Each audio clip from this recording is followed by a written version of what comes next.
چاہے کتنا نفس مجبور کرے گناہ نہیں کرنا، بس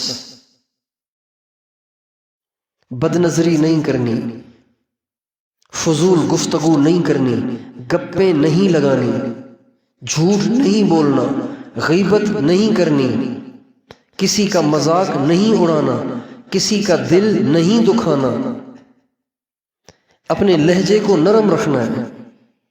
چاہے کوئی کتنی ہی آپ کے ساتھ زیادتی کرے نا، اپنے لہجے کو سخت نہ کرے، نرم رکھے۔ یہ سیکھنے کی چیز ہے، یہ صفات ہے، یہ اصل علم ہے جس کو حاصل کرنا ضروری ہے۔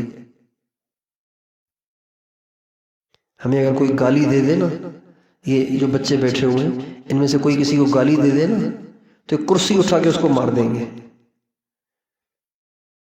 جو ہاتھ میں آیا وہ لگا دیں گے، سوچیں گے نہیں کہ کیا ہوگا، جو ہوگا دیکھا جائے گا۔ اتنا تیش آ جائے گا، اتنا غصہ آ جائے گا۔ امام ابو حنیفہ رحمۃ اللہ علیہ کے پاس ایک شخص آیا، امام صاحب کے طلبہ بیٹھے ہوئے اور ان کو پڑھا رہے ہیں، تو آیا اور کہنے لگا ابو حنیفہ کا جی کہ میں تیری ماں سے شادی کرنا چاہتا ہوں۔ برداشت کر لے گا کوئی؟ میں تیری ماں سے شادی کرنا چاہتا ہوں۔ اوفو، کمال! امام صاحب فرمانے لگے بھائی بات یہ ہے کہ میری ماں چونکہ بڑی ہے، سیبہ ہے، لہٰذا اس کی اجازت کے بغیر اس کا نکاح نہیں ہو سکتا، تو آپ بیٹھیں، میں اپنی امی سے اجازت لے کے آتا ہوں۔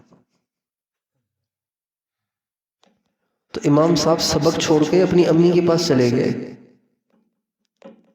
کہ امی ایک شخص شادی کرنا چاہتا ہے آپ سے، آپ تیار ہیں؟ کہ نہیں بیٹا میری کیا عمر ہے، میں کیا شادی کروں۔ واپس آ گئے اور فرمایا بھئی میری امی تیار نہیں۔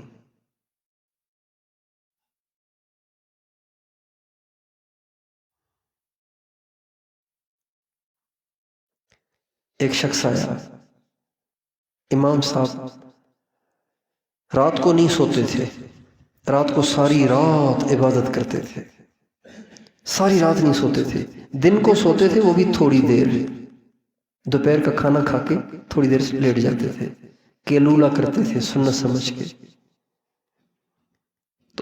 اب سارا دن نہیں سونا، ساری رات نہیں سونا، اسی وقت سونا ہے۔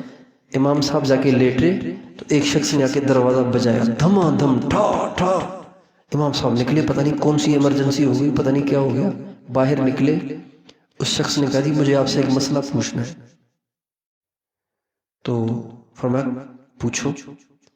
کہا جی اوہو میں تو بھول گیا مسئلہ، میں تو مسئلہ ہی بھول گیا۔ اچھا بھائی چلو ٹھیک ہے، پھر یاد آ جائے تو پوچھ لینا۔ امام صاحب آگے لیٹ گئے، تھوڑی دیر آنکھ لگی، دوبارہ کسی نے دروازہ توڑنا شروع کر دیا، پھر دوبارہ نیچے تشریف لائے۔ ہاں جی، کہا جی وہ مسئلہ مجھے یاد آ گیا۔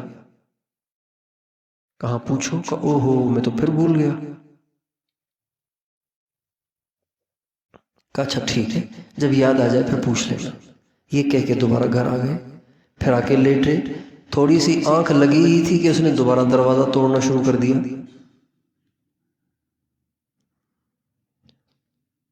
دیکھا پھر وہی کھڑا ہوا ہے، تو کہاں بھائی؟ کہا جی وہ مسئلہ مجھے یاد آ گیا۔ کہاں پوچھو؟ کہا جی وہ پاخانے کا ذائقہ کون سا ہوتا ہے؟ میٹھا ہوتا ہے کڑوا ہوتا ہے؟ سمجھ رہے؟ پاخانے کا ذائقہ کون سا ہوتا ہے؟ تو میرے جیسا ہوتا تو ایف آئی آر کٹوا دیتا اس پہ، یا تو اس کی ٹھکائی کر دیتا اچھی طرح۔